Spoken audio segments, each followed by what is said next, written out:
Oi, gente, de volta aqui, mais um pouquinho sobre efeito da temperatura na cinética de reações, continuando então nossa última aula. E bom dia, boa tarde, boa noite.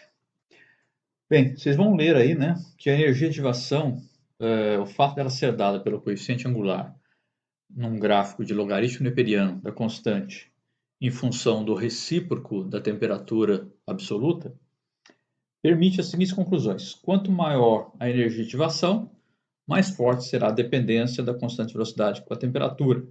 Portanto, maior a inclinação, né, da reta no gráfico. Uma energia de ativação alta significa uma forte dependência da constante de velocidade com a temperatura. Se a energia de ativação for nula, zero, a constante de velocidade não depende da temperatura. Uma energia de ativação negativa mostra a diminuição da constante de velocidade com a elevação da temperatura. Então, esses dois últimos casos, né, energia de ativação nula ou energia de ativação negativa, são casos bem mais raros, mas existem. Tá? Outra coisa é que algumas reações têm uma dependência com relação à temperatura, a cinética delas, né, do chamado tipo não Arrhenius, isto é, não segue a equação de Arrhenius, no sentido de que não é obtida uma reta no gráfico da constante de velocidade em função de 1 sobre t. Entretanto, é possível ainda definir uma energia de ativação numa dada temperatura como? Vamos lá. Então, é a equação 20d3, tá? Essa equação está na página 419 do Atkins, 10ª edição, equação 20d.3, que é a seguinte equação aqui, tá?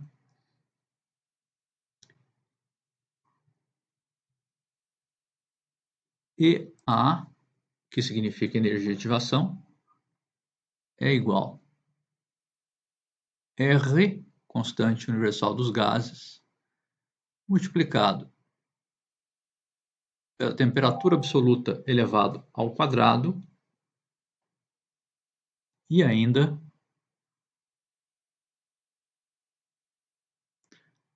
a diferencial, a derivada do logaritmo neperiano da constante de velocidade Kr com relação à temperatura absoluta, dt. Esta, então, é uma definição mais geral, tá, da dependência da energia de ativação com a constante de velocidade e a temperatura. E essa equação ela se reduzirá à anterior, que é a equação de uma reta, se a energia de ativação for independente da temperatura, que é justamente o problema 20d1. Tá?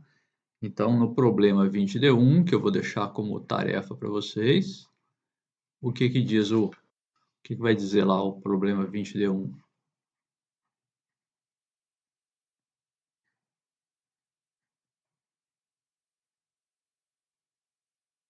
O problema 20d1 vai pedir justamente para que vocês demonstrem, né, é uma demonstração, 20d1, que está na página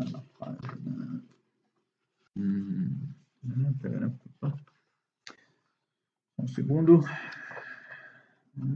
ele está na página 453, o 20d1, problema, mostra que a definição de energia de ativação dada pela equação 20d3, que é essa que está em vermelho, se reduz à equação 20d1 se a energia de ativação for independente da temperatura. Ou seja, dessa equação, que é a 20d3, caso, né,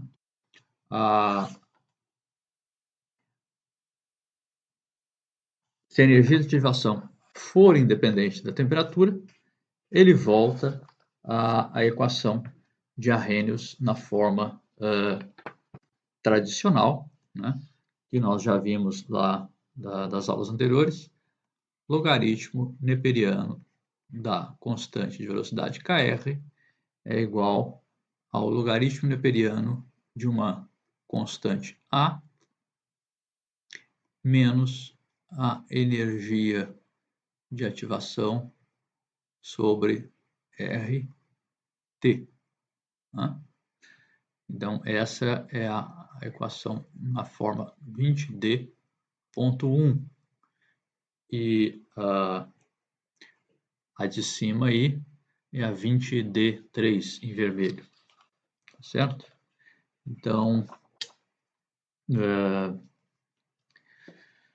o que o problema 20D1 pede é justamente para, caso você não tenha uma dependência linear, né, entre Ln de constante velocidade e o recíproco da temperatura, você poderia usar essa outra equação aí, que é a 20D3. Por agora é isso, já vou continuar com uma outra. Aliás, eu vou fazer o seguinte, para não me interromper, eu só vou limpar aqui a tela, que a gente vai continuar no mesmo assunto, tá? Só que só apresentar uma forma alternativa, que é a equação 20D4,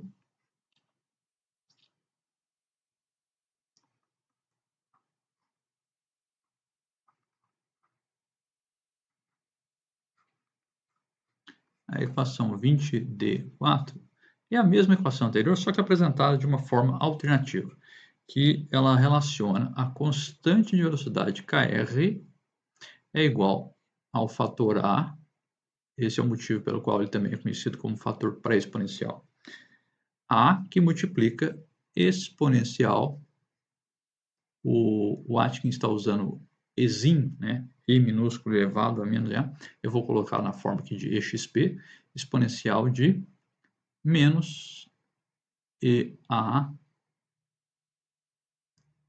dividido por RT. Tá? Então, essa é a forma alternativa da também chamada equação de Arrhenius. E com isso a gente, eu deixo para vocês lerem e estudarem aí a interpretação dos parâmetros de Arrhenius, tá? Isso está na página 419, páginas 419 e 420. Eu recomendo que vocês leiam essas páginas, bem?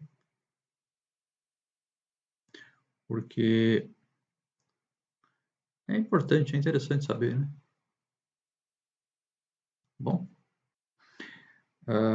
interpretação dos parâmetros de Arrhenius. Aí ele vai falar do complexo ativado, vai explicar o estado de transição, coordenada de reação. Então tem aí alguns conceitos que são importantes, principalmente para quem vai trabalhar com síntese, seja síntese orgânica ou inorgânica. Tá? Então, os conceitos de coordenada de reação, conceito de complexo ativado, conceito de estado de transição,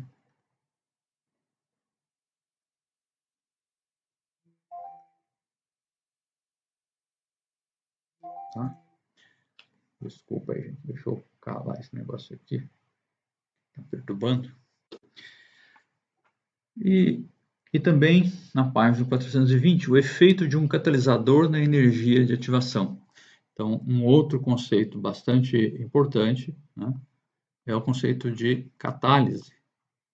Nós vamos ver uma parte mais à frente, mas os catalisadores heterogêneos, catalisador homogêneos. Né? Heterogêneo é quando você tem, por exemplo, um sólido particulado, tá? E é uma fase sólida em contato com um gás ou com um líquido, e que, portanto, você tem fases distintas. Catálise homogênea, quando você tem, por exemplo, enzimas, sistemas bioquímicos trabalham com catalisadores homogêneos. As proteínas, as enzimas são proteínas. Tá? Então, você tem catálise heterogênea, catálise homogênea. A indústria química, muitas vezes, usa catálise heterogênea porque é mais fácil de recuperar e separar o catalisador, purificar o produto. Já os processos da natureza, processos bioquímicos, utilizam, via de regra, catálise homogênea. Tá bom, gente? Com isso, termina a nossa parte 20D. E tem alguns exercícios, alguns problemas que eu já coloquei. Próxima aula, nós vamos começar a falar sobre mecanismos de reação. Até mais, gente. Tchau.